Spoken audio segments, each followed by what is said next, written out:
Presidente, ¿cómo hacemos, usted que viene de un partido que formaba liderazgos, que recibía capacitación política, que tenía una formación ideológica sólida, cómo hacemos ahora en este contexto de desideologización y de mercadotecnia política para formar partidos que realmente representen corrientes de opinión dentro de la población? Antes de contestarle a su pregunta, yo quisiera mencionar una cuestión, porque ahora me recordé de unas palabras de uno de los grandes escritores guatemaltecos que dice que nosotros los guatemaltecos tenemos una especie de autoestima al revés, porque todo lo peor se da en Guatemala y nada funciona en Guatemala. Entonces, miren, hace aproximadamente 30 años nosotros no hubiéramos podido hacer este trabajo porque nos hubieran matado a todos a la salida. Y eso es verdadera, o sea, no, aquí no estamos hablando de bromas. Yo les cuento, por ejemplo, el periodista Mario Monterroso Armas nos llamó a la Democracia Cristiana diciendo: miren, acabo de hacer un editorial en contra del presidente Shell, vénganme a traer a la radio porque ya me amenazaron. Fuimos en camino a la radio de la Democracia Cristiana para allá, y cuando llegamos ya lo habían asesinado. Es decir, así eran las cosas en esa época, ¿no? Ustedes se recordarán que se sacaban una lista cada mes con las personas que iban a asesinar ese mes, y al principio la gente no se iba de Guatemala porque creía que era broma. O sea, no puede ser que publiquen mi nombre, si me publican no me van a matar, pues los mataban. Y entonces empezó la gente a huirse del país y algunos a irse a la guerrilla. Bueno, eso ya no está pasando en este momento.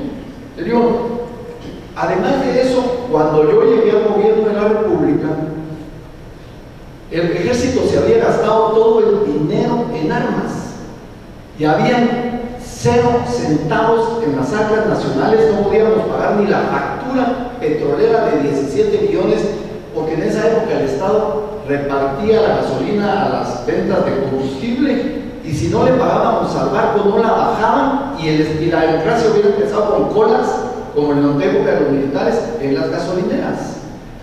Bueno, yo no les voy a contar ahora las anécdotas de llamar al presidente de México para que me prestara 17 millones de dólares y después al presidente de Venezuela para que me permitiera pagárselos prestándole los 17.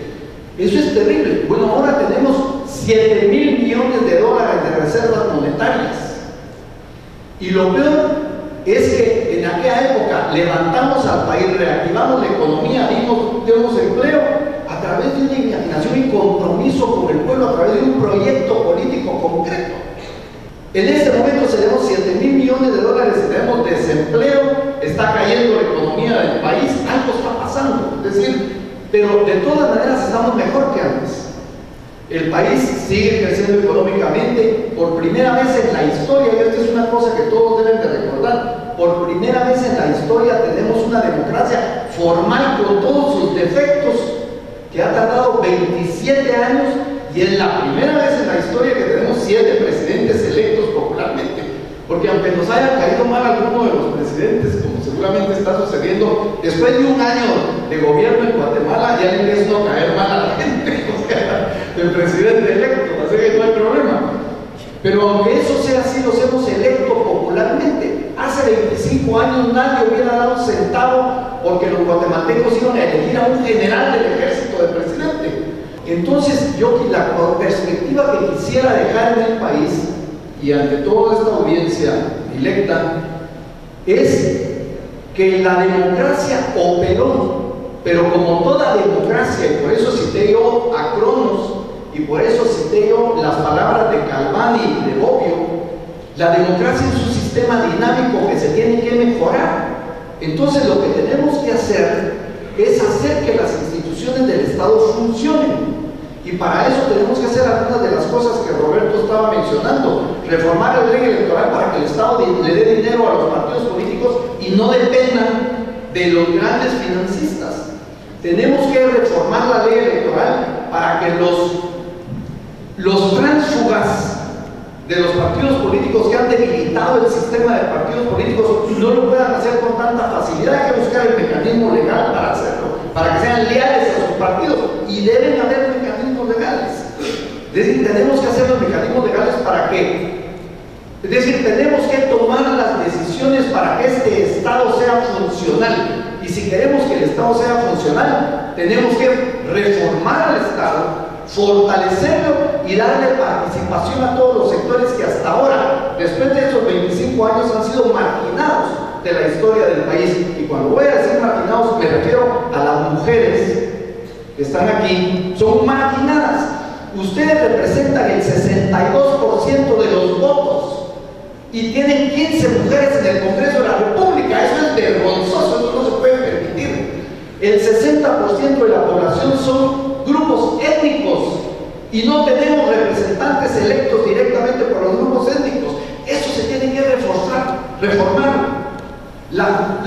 El 70% de los habitantes de Guatemala son menores de los 30 años de edad, y la mayoría de los que están en el Congreso de la República y en el gobierno pasan la media, que son de los 50 años de edad. O sea, si no hacemos esas reformas, si no exigimos, pero vayamos con los partidos políticos, con los dirigentes, a que tomen su papel. Los dirigentes políticos tienen que adoptar el papel que han adoptado los dirigentes históricos de esta nación.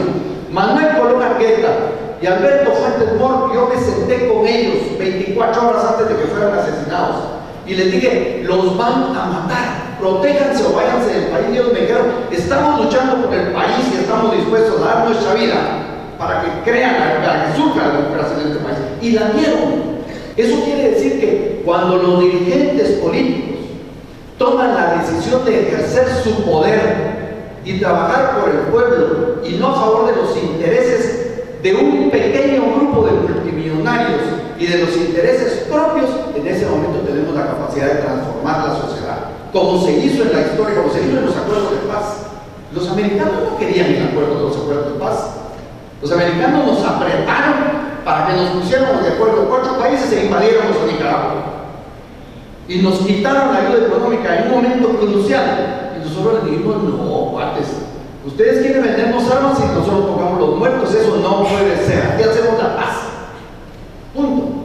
Eso es una actitud política que debemos exigir. Y ahora los dirigentes, que no se pongan en el Congreso de la República con honrosas excepciones, porque me consta que ustedes son personas honestas del Congreso de la República, que no se pongan en el Congreso a negociar negocios de inversión con el Estado y con los empresarios privados para traicionar al pueblo de Guatemala, sino que se pongan a hacer las leyes que tenemos que hacer para reformar la ley electoral de partidos políticos y también la Constitución de la República. La tenemos que corregir y, si es posible, metamos la reelección. Eso sería muy importante para este país.